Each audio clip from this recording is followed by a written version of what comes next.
देवदत्त नावाचा ब्राह्मण आहे. कथाशी सुरुवात होती, खूप छान आहे. कधी कधी एक शिव शिव ह्या दोन अक्षरात किती महत्व आहे माहिती.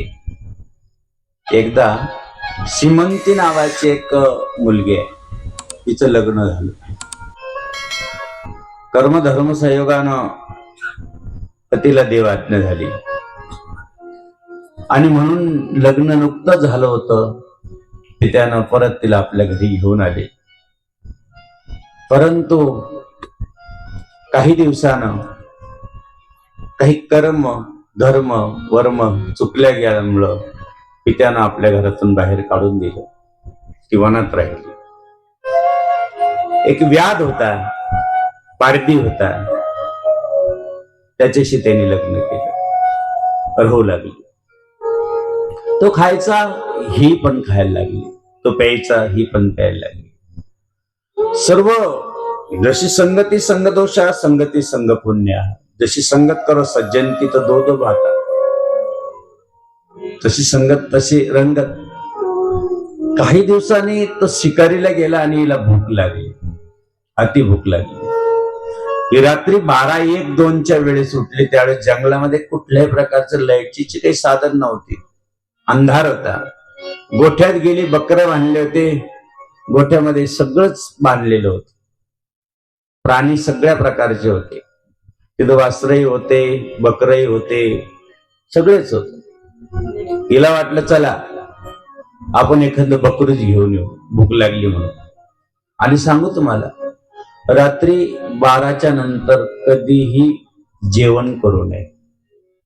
कधी रात्री 12च्या नंतर कधीही जेवण करू नये. कारण ते जेवण त्यावेळेस पिशाच येऊन आपल्यामध्ये प्रवास करतो.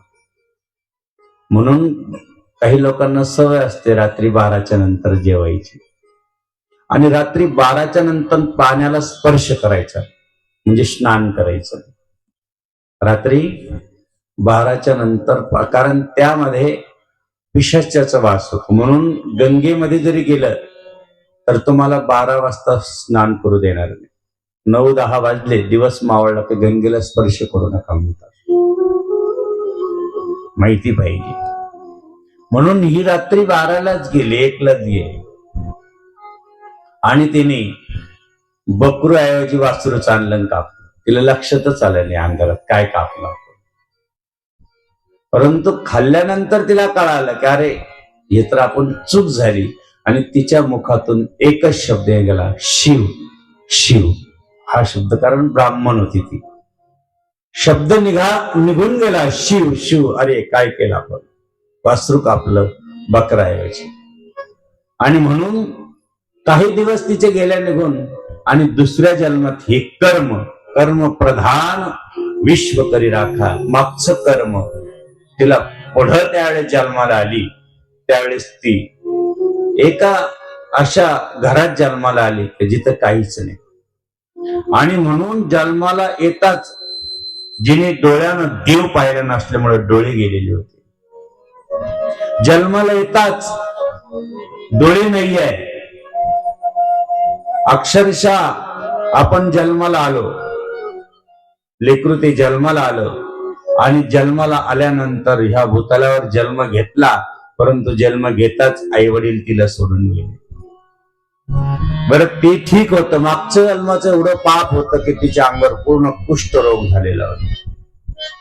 म्हणून विचार करायचा, पूर्ण अंगाला कुष्ठ झालेला आहे, रोग पूर्ण सडलेला आहे अंग. आणि अशा वेळेस आता आंधळी आहे. भीक मागल्याशिवाय दुसरं काही उपाय नाहीये.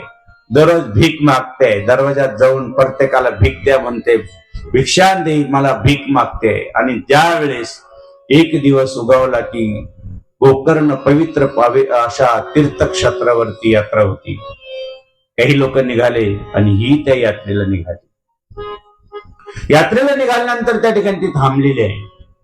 सगळे लोक शिवरात्रीचा पवित्र उपवास, कारण एक सोमवार, एकादशी, प्रदोष आणि महाशिवरात्र हे उपवास फार महत्वाचे आहे. शिवरात्रीचा सगळ्यांना उपवास होता. हिला भूक लागलेली, ही म्हणे मला काहीतरी खायला द्या. अरे काहीतरी खायला द्या. आता शिवरात्रीच्या दिवशी एवढं लेकरू सुद्धा उपवास धरत, पण ही आंधळी आहे, हिला कळालं नाही आपण कुठं आहे. ही फक्त मागत होती मला खायला द्या, मला खायला द्या. एकाने बेलाचं पान धरलं आणि तिच्या हातावर ठेवलं. बेलाचं पानाचं महत्व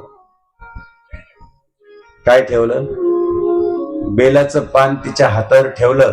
तिला वाटलं काहीतरी खायचीच वस्तू आहे. हिने इथपर्यंत नेलं आणि पाहिलं अरे तर काहीतरी दिसतंय आणि जोरात फेकलं.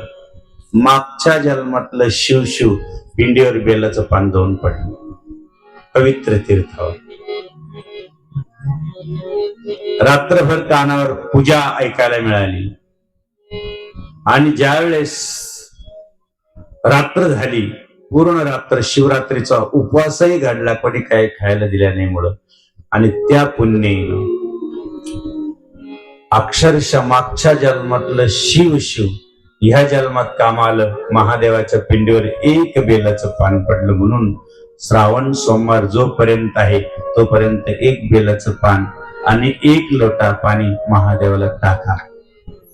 कमीत कमी तुम्ही त्यामध्ये जर हे टाकाल, आपलं चंदन आहे, चंदनाची भुकटी जर त्या पाण्यात टाकलं तर आपलं सर्व संकट दूर होतात, सर्व अनुभूती आपल्याला येते, सर्व मनोकामना पूर्ण होतात. म्हणून त्या पाण्यात चंदन घ्यायचं आणि पाण्यात टाकून वाहून द्यायचं.